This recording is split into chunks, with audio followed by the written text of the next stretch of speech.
Il n'y a pas de tigre bleu, pas de chauve-souris bleu, d'écureuil bleu ou de chien bleu. Même les baleines bleues ne sont pas vraiment bleues. Salut tout le monde et bienvenue sur notre chaîne. Aujourd'hui, on va se poser une question un peu étrange mais fascinante. Pourquoi le bleu est-il si rare dans la nature? Subscribe now.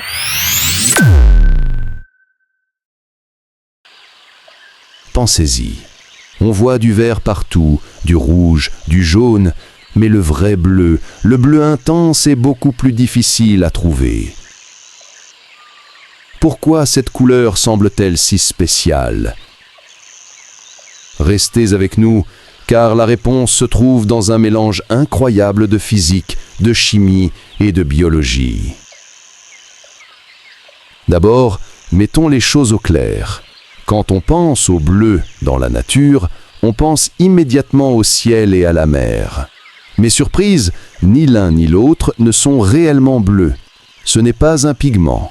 Ce que nous voyons est en fait un tour de passe-passe de la lumière. Ce phénomène s'appelle la diffusion de Rayleigh. Pour faire simple, la lumière du soleil est composée de toutes les couleurs de l'arc-en-ciel. Quand cette lumière entre dans l'atmosphère, elle frappe les petites molécules d'air. Les longueurs d'onde plus courtes, comme le bleu et le violet, sont beaucoup plus dispersées dans toutes les directions que les longueurs d'onde plus longues, comme le rouge et le jaune. Nos yeux sont plus sensibles au bleu qu'au violet, donc le ciel nous apparaît bleu. C'est la même chose pour l'océan. L'eau absorbe les couleurs rouge et jaune plus facilement, mais elle diffuse le bleu, qui remonte à la surface et arrive jusqu'à nos yeux. Donc, le ciel et la mer ne sont pas bleus parce qu'ils contiennent un pigment bleu, mais parce qu'ils jouent avec la lumière d'une manière très spécifique. Le bleu que l'on voit est une illusion d'optique à grande échelle. Alors, si le bleu le plus évident n'est pas un vrai pigment, qu'en est-il des plantes et des animaux? C'est là que ça devient vraiment intéressant. Dans le monde végétal, les pigments sont rois. La chlorophylle nous donne le vert. Les caroténoïdes nous donnent le jaune, l'orange et le rouge. Mais il n'existe pas de véritable pigment bleu stable et facile à produire pour les plantes. Créer une molécule capable d'absorber les parties rouges et vertes de la lumière pour ne réfléchir que le bleu demande une chimie très complexe et beaucoup d'énergie. Les quelques fleurs que nous voyons comme bleues, par exemple le bleuet ou l'hortensia, trichent un peu. Elles ne fabriquent pas un pigment bleu pur. À la place, elles modifient des pigments déjà existants, souvent des pigments rouges appelés anthocyanes. En changeant l'acidité du sol, comme pour les hortensias, ou en ajoutant des ions métalliques, comme l'aluminium, la plante peut transformer ce pigment rouge en une teinte bleue. C'est une astuce chimique brillante, mais qui montre à quel point il est difficile d'obtenir cette couleur. C'est un processus si coûteux en énergie que peu de plantes ont évolué pour le faire. Maintenant, passons au règne animal. Là aussi, le vrai pigment bleu est quasiment inexistant. Pensez à tous les animaux bleus que vous connaissez. Le magnifique papillon morpho, le plumage éclatant du jet bleu, certains poissons tropicaux. Eh bien, presque aucun d'entre eux n'utilise de pigments. Ils utilisent la même stratégie que le ciel, la physique. C'est ce qu'on appelle la couleur structurale. Leurs plumes, leurs écailles ou leurs ailes ont une microstructure incroyablement petite et complexe à l'échelle nanométrique. Ces structures sont conçues de manière si précise qu'elles interfèrent avec les ondes lumineuses. Elles annulent certaines couleurs et en amplifient une seule, le bleu. Prenez le papillon morpho. Ses ailes sont couvertes de minuscules écailles en forme de sapin de Noël. La lumière rebondit entre ces couches et seule la longueur d'onde bleue est réfléchie de manière constructive vers nos yeux. C'est pour ça que son bleu est si intense et changeant selon l'angle. Si vous broyez une aile de papillon morpho, la poudre ne sera pas bleue, mais brune, car vous aurez détruit la structure qui créait la couleur.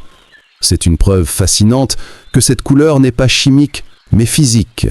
Alors, pourquoi les animaux se donnent tant de mal pour créer du bleu structural?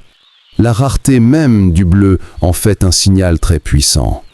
Dans un monde dominé par le vert et le brun, une touche de bleu vif se démarque instantanément. C'est un excellent moyen d'attirer un partenaire ou de signaler sa présence.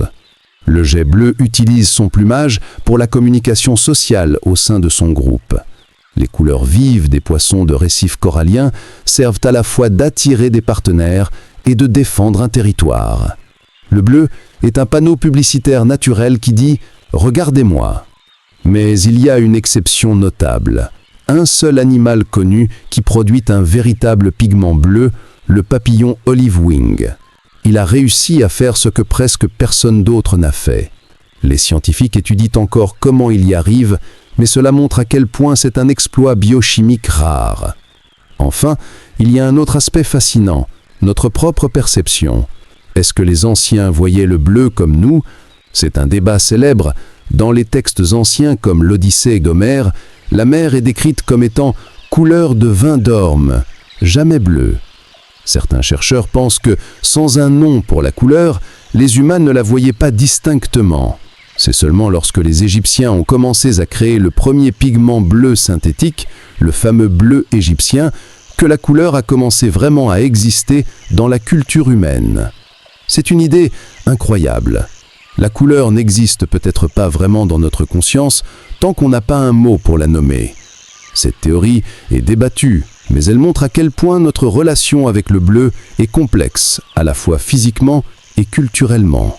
Pour résumer, le bleu est rare dans la nature car il n'existe pas de pigment bleu simple et efficace. La nature doit donc ruser. Soit elle utilise la physique en créant des nanostructures incroyablement complexes pour jouer avec la lumière, comme chez les papillons ou les oiseaux, soit elle utilise des astuces chimiques complexes pour modifier des pigments rouges existants, comme chez les fleurs. Le bleu du ciel et de la mer n'est qu'une illusion, une diffusion de la lumière.